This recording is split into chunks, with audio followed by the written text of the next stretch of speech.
बात करने वाले हैं फुरोसेमाइड टेबलेट के बारे में, इंजेक्शन के बारे में। फुरोसेमाइड टेबलेट इंजेक्शन क्या होता है, इसका यूजेस क्या होता है, इसके साइड इफेक्ट क्या होते हैं, इसका यूज हम कब कर सकते हैं, कब नहीं कर सकते,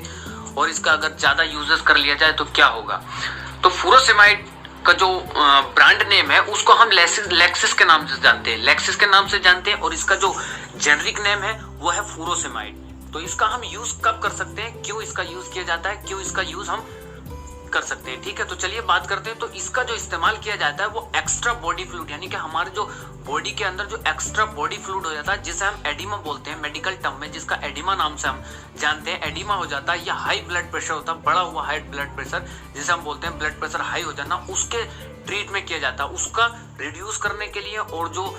एडिमा हो जाता है उसको रिड्यूस करने के लिए, कम करने के लिए, ब्लड प्रेशर को कम करने के लिए इसका इस्तेमाल किया जाता है। इसका इस्तेमाल जो होता है, जैसे कि हार्ट पेशेंट हो गए, लीवर के पेशेंट हो गए, किडनी के पेशेंट हो गए, या लंग्स से रिलेटेड जो पेशेंट होते हैं, उसकी वजह से जो हमारे शरीर में, हमारे बॉडी में जो एडिमा हो जाता है, यानी कि एक्स्ट्रा जो वाटर हो जाता है, फ्लूइड हो जाता है, इकट्ठा हो जाता है, उसको रिड्यूस करने के लिए इसका इस्तेमाल किया जाता है। यानी कि शरीर में जब ज्यादा पानी हो जाता है, एडिमा बोलते हैं जब इन बीमारियों की वजह से ज्यादा पानी हो जाता है, इकट्ठा हो जाता है, उसको कम करने के लिए इसका इस्तेमाल किया जाता है। अब हम बात करते हैं कि शरीर में कैसे काम करता है ये मेडिसिन या इंजेक्शन हम जब लेते हैं, यानी कि ब्लड प्रेशर हमारा नॉर्मल कैसे होता है, किस तरीके से ये हमारे शरीर में जाने के बाद ये काम करता है। तो ये जो होता है, इसे हम मतलब इस टेबलेट को हम पानी की गोली के नाम से भी जानते हैं। सिंपल भाषा में हम इसे पानी की गोली के नाम से भी जानते हैं, जिसे डायबिटिक्स बोलते हैं। तो ये काम कैसे करता है कि जब इसको ओरली या इंजेक्शन के थ्रू लिया जाता है, जब इसे हम किसी भी पेशेंट को,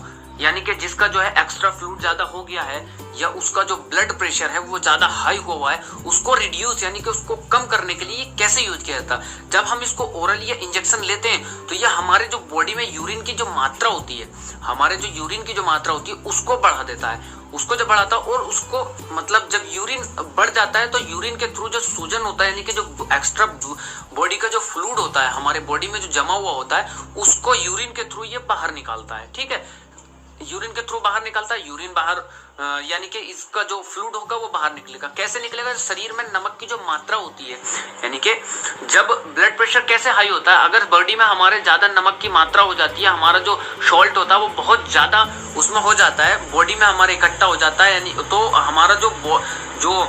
ब्लड प्रेशर होता है वो हाई होने लगता है। तो ये जो फुरोसेमाइड टेबलेट या इंजेक्शन होता है, इसको जो हम लेते हैं तो ये हमारे बॉडी में जाने के बाद हमारे जो नमक जो होता है, सॉल्ट जिसे हम बोलते हैं, उसके एब्जॉर्प्शन को रिड्यूस करता है, कम करता है, और ये यूरिन के थ्रू बाहर निकालता है, जिसकी वजह से ये हमारी ब्लड प्रेशर को नॉर्मल करता है, और जो यूरिन के थ्रू बॉडी में जो फ्लूइड है वो जम जाता है, वो बाहर निकल जाता है, ठीक है। अब हम बात करते हैं कि इसका जो है कॉमन साइड इफेक्ट क्या होता है। अब भाई जब कोई मेडिसिन कोई यूज करता है, कोई भी इस्तेमाल होता है, तो उसका जो होता है साइड इफेक्ट तो नॉर्मल ही है। एलोपैथिक में साइड इफेक्ट जरूर होता है। तो इसका जो कॉमन साइड इफेक्ट है वो क्या होता है भाई, चक्कर आना होता है, कमजोरी होती है, और डिहाइड्रेशन हो सकता है, ब्लड में पोटेशियम की जो मात्रा होती है वो कम हो सकती है, ब्लड में यूरिक एसिड बढ़ सकता है, और जो होता है बहुत तेज प्यास लग सकती है। ये इसके कॉमन साइड इफेक्ट देखने को मिलते हैं। अब इसका जो इस्तेमाल किया जाता है, इस मेडिसिन का इस्तेमाल जो हम करते हैं, ये मतलब सिंगल भी इस्तेमाल इसको कर सकते हैं, और कई मेडिसिन में मिलाकर इसका इस्तेमाल भी किया जाता है। अब इसकी डोज जो ली जाती है, इसकी डोज 24 घंटे में एक ही बार ली जाती है, यानी कि एक ही टाइम पे इसको देते हैं। अब ये हमें ध्यान रखना चाहिए कि ये जो है, इसको हम खाने के साथ भी ले सकते हैं, खाने के पहले भी ले सकते हैं, भूखे पेट बाद में कभी भी इसकी टेबलेट या इसका इंजेक्शन का यूज हम कर सकते हैं। लेकिन एक बात जरूर याद रखना चाहिए, जब ये मेडिसिन हम ले रहे हो तो ये रात को सोते समय इसका यूज नहीं करना चाहिए। इससे क्या होता है कि बार बार जो यूरिन करने की इच्छा होती है, यानी कि जब ये टेबलेट का यूज हम करेंगे तो बार बार जो होगा यूरिन करने के लिए हमें उठना पड़ेगा, इसमें हमारे नींद में दिक्कत होगी, हमें प्रॉपर नींद नहीं आएगी, हमें बहुत ज्यादा दिक्कत होगी।